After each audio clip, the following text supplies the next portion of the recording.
Hello everyone, কেমন আছেন? আমি ভালো আছি। আজকে আপনাদের সঙ্গে শেয়ার করছি খুব ছোট ছোট দেখুন পার্শে মাছ নিয়েছি, একদম জ্যান্ত।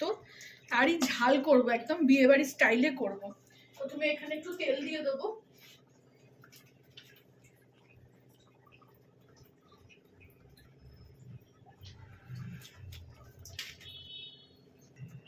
ফ্রাইং প্যানটাতে একটু তেল দিয়ে দেবো, একসঙ্গে সব ভেজে নেবো বলে এই ফ্রাইং প্যানটা বসিয়েছি।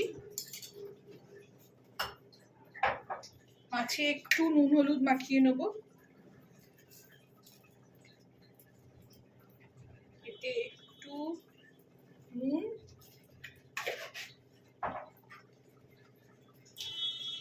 আর এতে একটু হলুদ দিয়ে দেবো যাতে ছিটে না লাগে। তেলটাকে ভালো করে গরম করে নেব, আর মাছেতেও একটু হলুদ লাগিয়ে নেব। দিয়ে তেলটা গরম হোক, ফিরছি। তেলটা গরম হয়ে গেছে, এবারেতে মাছগুলো ছেড়ে দেবো এক এক করে।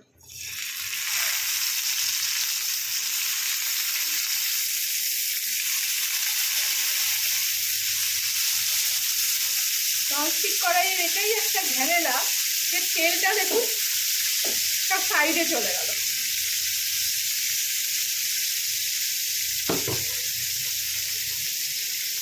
আমি এরকম পার্শে মাছ ভাজতে গিয়ে, আমি আগে যখন যার কাছ থেকে মাছ নিতাম কিংবা অনেক সময় বাজার থেকেও এনেছি, পার্শে মাছ ভাজতে গিয়ে না এই পেটগুলো ছেড়ে যায়।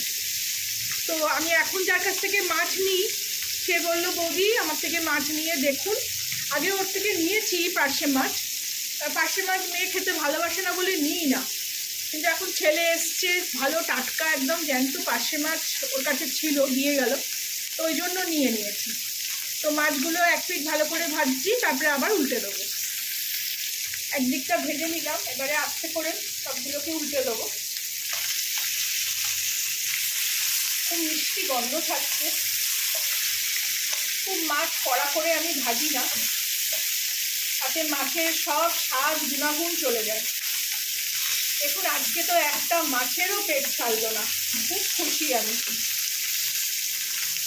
এই দিকটা ভালো করে ভেজে নিয়ে ফিরছি। এই দেখুন মাছগুলো ভাজা হয়ে গেছে, এই দিকটা উল্টে দেখিয়ে দিই একবার। এই দেখুন আমার আজকে এত ভাল লাগছে মাছ ভাজতে গিয়ে যে পেটটা ছাড়লো না।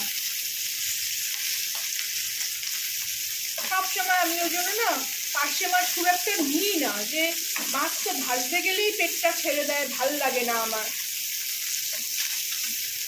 আর এই আমাদের মাছওয়ালা এত ভালো মাছ কাটে, কোনো মাছ খেতেও হয় না। এইভাবে মাছটা আমি এতেই রাখবো, রেখে আমি কড়া বসিয়ে দেবো। বাকি প্রসেসটা করছি এরপরে। এখানে আমি কড়া বসিয়ে দিয়েছি, এতে দিয়ে দেবো দুপলা মতো তেল। গ্রেভিটা বানিয়ে নেবো এবারে।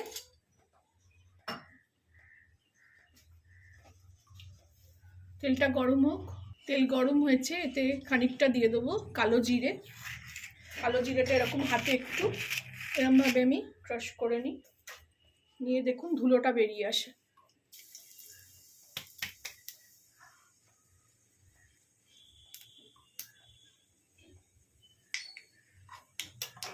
এখানে অল্প একটু পেঁয়াজ ঘষে রেখেছি, সেটা দিয়ে দেবো।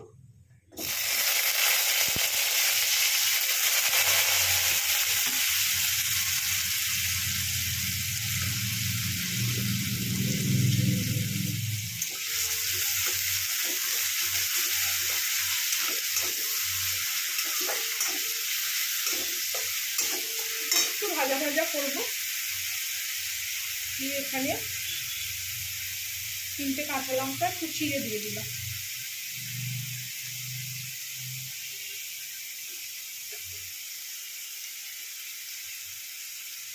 কালো জিরের এই গন্ধটাই অসাধারণ লাগে।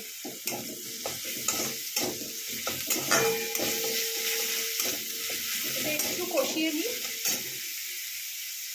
পেঁয়াজটা ভাজা হয়ে গেছে, এর মধ্যে আমি একটু টমেটো ক্রাশ করে নিয়েছি একদম। এখানে আমি গোটা কিছু দিলাম না, একটু জলে ছিটে দিয়ে দেবো হাতটা ধুয়ে। আর এখানে দিয়ে দেবো এই সময় শুকনো মশলাগুলো। শুকনো মশলা বলতে একটু হলুদ, অত ছিটছে, একটু কাশ্মীরি লঙ্কার গুঁড়ো।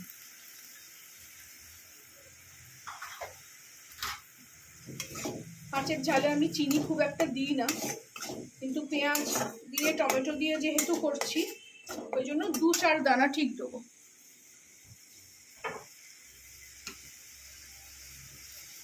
একদম 2-4 দানা।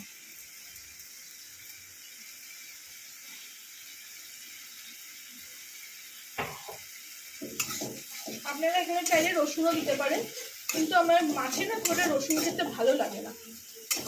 তো এটাকে ভালো করে কষিয়ে নেব। দেখুন কড়া থেকে ছেড়ে আসছে, তার মানে তেল ছেড়ে দিয়েছে। এর মধ্যে এবার আমি সানরাইসের সর্ষে পাউডার একটু গুলে রেখেছি, সেটা দিয়ে দেবো। আপনারা এখানে চাইলে সর্ষে পোস্ত ভিতরে দিতে পারেন।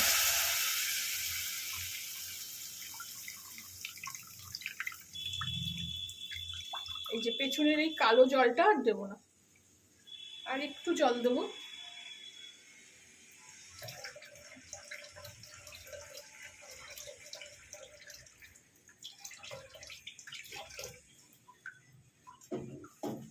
কি সুন্দর কালারটা হলো দেখুন।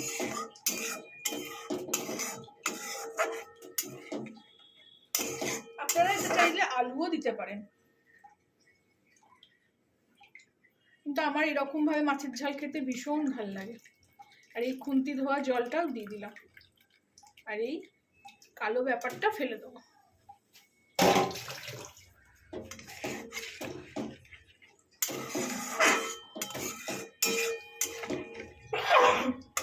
সরি,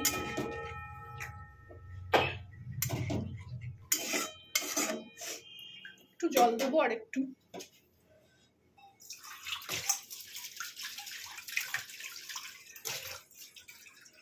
আমার মাছের ঝালের অনেকগুলো রেসিপি আছে, কিন্তু পেঁয়াজ টমেটো দিয়ে বোধহয় নেই, ওই জন্য আজকে এটা করলাম, দেখালাম আপনাদেরকে, আপনাদের সঙ্গে শেয়ার করলাম। এবার এতে স্বাদ মতন একটু নুন দিয়ে দেবো। নুন মাছেতেও, মাছ ভাজার সময়ও দিয়েছিলাম, নুনটা ওই জন্য একটু কমই দেবো। এটা ফুটে উঠুক, তারপরে ফিরছি। দেখুন এটা ফুটে গেছে। এটা কি করব, এটাকে সরিয়ে দিয়ে যেটাতে মাছ ভেজেছিলাম সেটাই আবার বসিয়ে দিয়ে এটা এখানে ঢেলে দেবো। তাহলে ওই মাছের তেলটাও, মাছ ভাজার তেলটাও একটু চলে যাবে। মাছের সঙ্গে একটু ফুটে যাক, কড়াটা বেশ ভালো করে তেলটা বের করে দিয়ে দিলাম।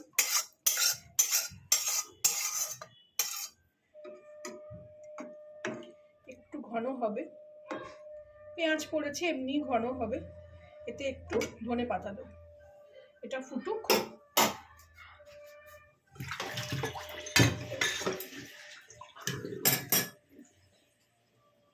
এই দেখুন আমার মাছ এখানে রেডি হয়ে গেছে। এখানে এবার উপর থেকে একটু ধনে পাতা ছড়িয়ে দেব।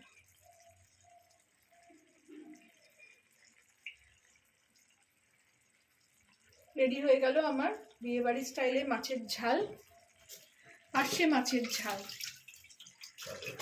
আপনারাও বানাবেন আমার মতন এই স্টাইলে, খুব সোজা, খুব শর্টে শর্টটা। আমি সবসময় বলি হাতের কাছে সব কিছু রেডি থাকলে খুব সহজেই রান্না হয়ে যায়। আমাকে জানাবেন কেমন লাগলো আমার এই ভার্সানটা, আমি যেভাবে শেয়ার করলাম। ভালো লাগলে আমার চ্যানেলটাকে একটা লাইক, শেয়ার অ্যান্ড সাবস্ক্রাইব করে দেবেন। Thank you for watching. এটা আর আমি সার্ভ করবো না, এইভাবেই রাখবো আজকে। এখানে গ্যাস অফ করে দিলাম। Thank you for watching. কি সুন্দর কালারটা হয়েছে, এত ভালো লাগছে দেখতে।